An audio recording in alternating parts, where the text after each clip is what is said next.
Om Swastiastu, Assalamualaikum warahmatullahi wabarakatuh. Salam sejahtera untuk kita semua. Shalom, nama budaya, dan salam kebajikan. Sebelumnya, perkenalkan kami dari kelompok 18 Fakultas Pertanian Universitas Udayana. Di sini kami akan mempresentasikan hasil diskusi kelompok kami mengenai tugas akhir proyek mata kuliah Digital Society, khususnya topik 13, yaitu pertanian modern di Desa Gobleng. Di sini adalah nama-nama anggota kelompok 18 Fakultas Pertanian Universitas Udayana. Baik, untuk pembagian tugas kelompok 18 Fakultas Pertanian Universitas Udayana, yang pertama itu ada pembuat PPT, yaitu 5 orang. Yang pertama ada email, itu dia membuat editing video.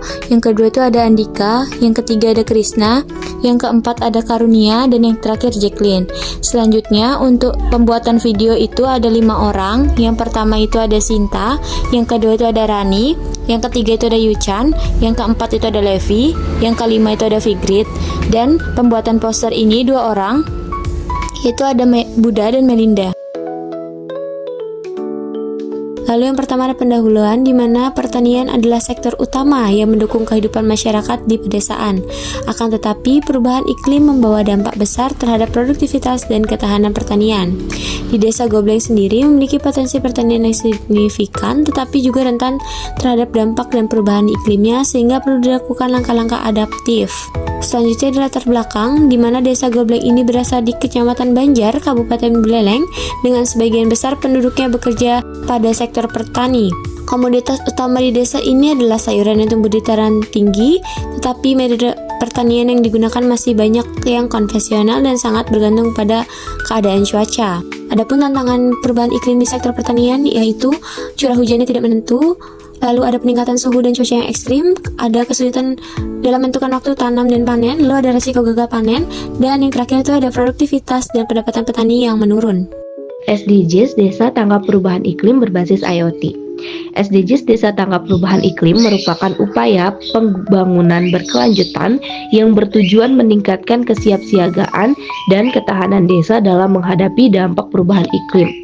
Melalui pemanfaatan teknologi, khususnya Internet of Things, desa didorong untuk mampu beradaptasi secara lebih efektif dan efisien, terutama di sektor pertanian.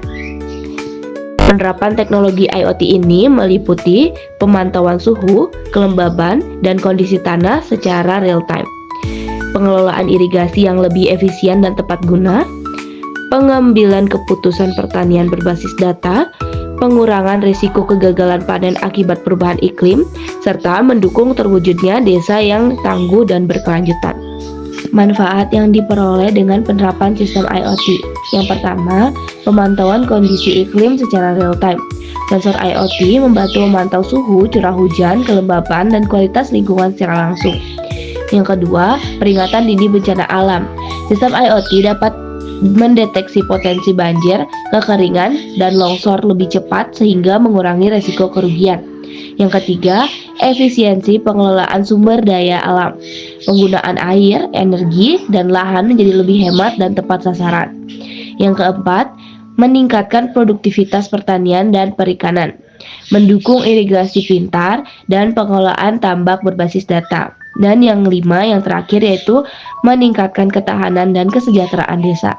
Desa lebih siap menghadapi perubahan iklim dan kondisi ekstrim. Target utama dari penanganan perubahan iklim. Yang pertama, memperkuat ketahanan dan kapasitas adaptasi. Yang kedua, integrasi perubahan iklim ke dalam kebijakan pembangunan. Yang ketiga, peningkatan edukasi dan kesadaran masyarakat. Yang keempat, pengurangan emisi gas rumah kaca energi bersih.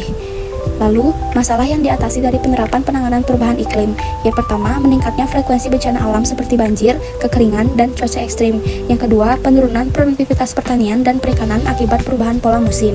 Yang ketiga, kerusakan lingkungan dan ekosistem deforestasi. Yang keempat, kerentanan masyarakat terhadap dampak iklim, terutama masyarakat desa yang bergantung pada sumber daya alam. Yang kelima, kurangnya kesadaran dan kesiapsiagaan iklim, dan minimnya edukasi dan sistem peringanan dini. Lalu, apa itu sistem IoT? Sistem Internet of Things atau IoT adalah suatu sistem yang menghubungkan berbagai perangkat fisik atau things dengan internet sehingga perangkat tersebut dapat mengumpulkan, mengirim, dan menerima data secara otomatis tanpa campur tangan manusia secara langsung. Perangkat dalam sistem IoT dapat berupa sensor, aktuator, mesin, atau alat elektronik lain yang dilengkapi dengan teknologi komunikasi. Manfaat sistem lot dalam menghadapi perubahan iklim di sektor pertanian. Yang pertama, adaptasi terhadap perubahan cuaca ekstrim. Yang kedua, efisiensi penggunaan air. Yang ketiga, pengurangan risiko gagal panen. Yang keempat, pengolahan pupuk dan pestisida yang lebih tepat. Yang kelima, mendukung pertanian presisi dan berkelanjutan. Yang keenam, peningkatan ketahanan pangan. Selanjutnya, jenis-jenis sistem lot. Yang pertama, smart irigasi, yaitu sistem lot yang mengatur penyiraman tanaman secara otomatis. Yang kedua, monitoring kondisi tanaman, yaitu sistem untuk memantau kesehatan dan pertumbuhan tanaman secara real time. Yang ketiga, smart greenhouse, yaitu lot digunakan untuk mengontrol lingkungan di dalam rumah kaca agar optimal bagi tanaman. Yang keempat, monitoring cuaca dan iklim mikro, yaitu sistem untuk memantau kondisi cuaca lokal secara spesifik di lahan pertanian. Yang kelima, pemantauan hama dan penyakit tanaman, yaitu menggunakan sensor dan kamera berbasis lot untuk mendeteksi keberadaan hama dan penyakit. Yang keenam, manajemen pemupukan, yaitu sistem lot yang membantu menentukan dosis dan waktu pemupukan yang tepat. Yang berikutnya, cara kerja sistem lot. Yang pertama, pengumpulan data. Yang kedua, pengiriman data. Yang ketiga, pengolahan data. Dan berikutnya, tindakan otomatis. Selanjutnya, dampak penerapan IoT pada sektor pertanian, terutama di perubahan iklimnya. Penerapan sistem IoT membantu pertanian menghadapi perubahan iklim melalui pemantauan data secara real time, penggunaan air menjadi lebih efisien, produktivitas meningkat, biaya produksi berkurang, dan risiko gagal panen dapat ditekan. Sebelum IoT diterapkan, pertanian di desa masih bersifat tradisional dan kurang efisien. Setelah IoT digunakan, pemantauan tanah dan cuaca menjadi lebih akurat sehingga perawatan tanaman lebih tepat dan hasil panen lebih stabil. Pada kesimpulannya, dengan pemanfaatan teknologi ini, desa dapat mentransformasikannya menuju pertanian modern yang berkelanjutan.